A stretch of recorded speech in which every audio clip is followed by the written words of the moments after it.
Hello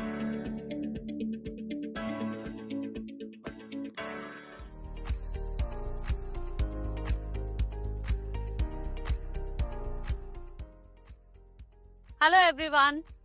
In today's video, we will be talking about gender norms and stereotypes. लेकिन उससे पहले एक सवाल है आपके आगे। सवाल है कि हम कोई भी चीज सीखते किस तरह से है। बहुत से तरीके हैं सीखने के। कुछ हैं social interaction, videos, songs, books, institutions. और ये सीखने के जो तरीके हैं, इसको हम कंबाइन करके क्या बोलते हैं? सोशल कंस्ट्रक्टिविज्म है, जिससे हम चीजें लर्न करते हैं। लर्निंग करने के बाद आती है बारी डूइंग की, यानी एक्शन की। और हमारे एक्शन जो होते हैं उनको हम दो पार्ट्स में देख सकते हैं। पहला है sometimes our actions are aligned with societal expectations and sometimes the actions diverge from societal expectations. Why? Because the societal expectations जो हैं, सोसाइटी हमसे एक्सपेक्ट कर रही है कि हमें ऐसे बिहेव करना चाहिए, वो इन्फ्लुएंस होती है दो चीजों से। वो दो चीजें क्या है? Norms and stereotypes. Norms और stereotype के ऊपर डिपेंड करके सोसाइटी को ये लगता है कि हाँ, ये इस तरह से अलाइन काम कर रहे हैं जैसे कि हम एक्सपेक्ट कर रहे हैं इनसे, और समटाइम्स नहीं, इनका काम गलत है। ये नॉर्म्स और स्टीरियोटाइप क्या है, आइए इसको समझते हैं। नॉर्म्स क्या है? Norms is something that is usual or standard. They are unwritten rules of behavioral expectations. इसको समझते हैं with few examples. First example हम ले लेते हैं कि दो व्यक्ति अगर खा रहे हों तो उनसे क्या expected है? उनसे expected है they shouldn't talk with their mouth full of food. यानी मुंह में अगर खाना है तो मत बोलिए। ये कहीं पर written नहीं है, अनरिटन रूल है। ये एक नॉर्म का एग्जाम्पल हो गया। दूसरा एग्जाम्पल देखिए, when two people are talking, बात करते वक्त आई कांटेक्ट होना चाहिए। बिहेवियरल एक्सपेक्टेशंस है ये क्या है? Norms. Again it is not written anywhere. Let's see what is stereotype. Stereotype is general belief about a particular category of people. It is generally rooted in an unfair or untrue belief. Let's understand it with few examples. पहला example है कि एक particular group of people, यानी कि हम लड़के मान लें, इट इज थॉट ऑफ, ये जनरल बिलीफ है कि boys are less attentive than girls. This is not really based on any fact. कहीं पर कोई रिसर्च वर्क में हम ये पिन पॉइंट नहीं कर सकते, लेकिन इट इज बिलीव्ड कि लड़के क्लास में अटेंटिव नहीं होते हैं. तो ये एग्जाम्पल हो गया आपका जेंडर स्टीरियोटाइप का. दूसरा एग्जाम्पल देखिए एक और, कि जो गर्ल्स हैं वो बहुत जल्दी रो देती हैं, तो हम उन्हें क्या कहते हैं? Women are too emotional. But again this may not be true. ये भी क्या है? जेंडर स्टीरियोटाइप का एग्जाम्पल है. अब जरा एक पिक्चर देखिए यहाँ पर.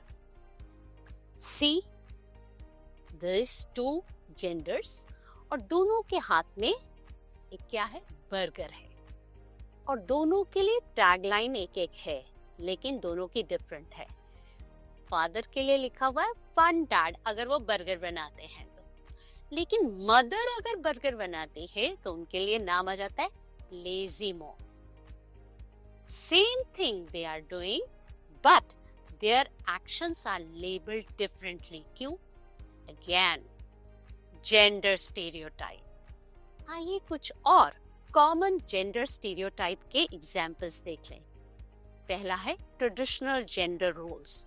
कि फीमेल से एक्सपेक्ट किया जाता है कि घर की देखभाल करे, अपने परिवार को संभाले, बच्चों को देखे, और मेल से एक्सपेक्ट किया जाता है कि घर के बाहर जाकर अर्न करे। दूसरा है ऑक्यूपेशन में भी आपको जेंडर स्टीरियोटाइप दिखेगा कि जो टीचिंग जॉब के लिए ज्यादातर फीमेल को एक्सपेक्ट किया जाता है, और जितने भी टेक्निकल रोल्स हैं उसमें मेल जेंडर को प्रेफर किया जाता है।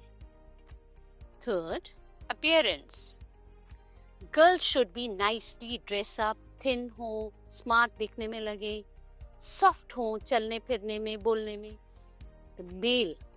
मेल का लुक किस तरह से हो, बियर्ड हो, मुस्टैच हो, थोड़ा सा बोल्ड लगे चलते वक्त। सेम वे इमोशनल एक्सप्रेशन को लेकर भी हम देख सकते हैं कि गर्ल्स से अगेन कि ये इमोशनली वीक होती हैं, और मेल इमोशनली वीक नहीं हो सकता, ये सबके सामने रो नहीं सकता।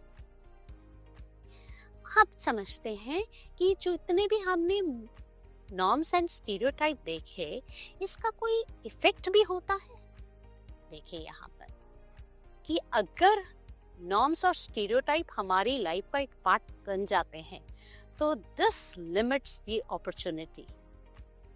Second, promotes inequality, and third, affects the mental health. क्योंकि ये बिलीफ सिस्टम है, फैक्चुअल नहीं है, तो ये सारी चीजें होती हैं। बाय लर्निंग अबाउट देम, हम अगर इसके बारे में जान लेते हैं और समझ लेते हैं तो क्या पॉसिबिलिटी है that we have a chance to break this cycle. जो ये साइकिल चला आ रहा है उसको ब्रेक कर पाएंगे and not pass them to next generation. जो ये जेंडर इनइक्वालिटी है या स्टीरियोटाइप्स हैं वो ब्रेक हो जाएंगे और अगली जनरेशन तक पास नहीं होंगे। लास्ट में देखते हैं source of norms and stereotype. ज्यादातर ये स्टीरियोटाइप और नॉर्म्स आ कहां से रहे हैं? पहला है of course media and entertainment. ये बहुत ज्यादा इम्पैक्टफुल है और ये स्टीरियोटाइप्स को लाने में बहुत सक्सेसफुल हो रहा है, इसको चेकआउट करना चाहिए। Next, family and relatives. जिस फैमिली में हम रहते हैं वहां पर जेंडर इनइक्वालिटी कितनी है कितनी नहीं है वो इम्पैक्ट करती है हमारे दिमाग में जेंडर स्टीरियोटाइप हो। Next, peers. जो हमारे दोस्त यार, हमारे सगे संबंधी हैं, हमारे बराबर के हैं, वो किस तरह से मेल और फीमेल में फर्क कर रहे हैं, उनके दिमाग में जितने भी स्टीरियोटाइप्स हैं उनका इम्पैक्ट हम पर आ जाता है। Next, religion and culture. Whatever religion we follow वहां पर जेंडर स्टीरियोटाइप है या नहीं है, that impacts us. Next, institutions. School college में किस तरह से जेंडर्स को देखा गया, मेल और फीमेल को या अदर जेंडर को, उनके साथ कैसा ट्रीटमेंट होता है, किस जॉब पर हम जा रहे हैं वहाँ कैसा ट्रीटमेंट हो रहा है, that impacts us. Again social constructivism, यानी हम सोसाइटी से ही तो सीख रहे हैं, जो वो हमें दे रही है, जो हम देख रहे हैं वैसा ही हमारे एक्शन और बिहेवियर हो जाता है। Next, historical context. जिस नेशनैलिटी या एथनिसिटी को हम बिलोंग करते हैं वहाँ की क्या हिस्ट्री है, वहाँ जेंडर इनइक्वालिटी थी या स्टीरियोटाइप था, उसका इम्पैक्ट हमारी प्रेजेंट लाइफ पर होता है। ये सब समझने के बाद लास्ट में आपको एक टास्क दिए जा रहे हैं। The task is very simple कि how can norms and stereotypes impact one's gender identity. The second question is, what might happen if someone tries to break these gender norms and stereotypes? See you in the next video with another topic. Till then, keep learning and keep enjoying.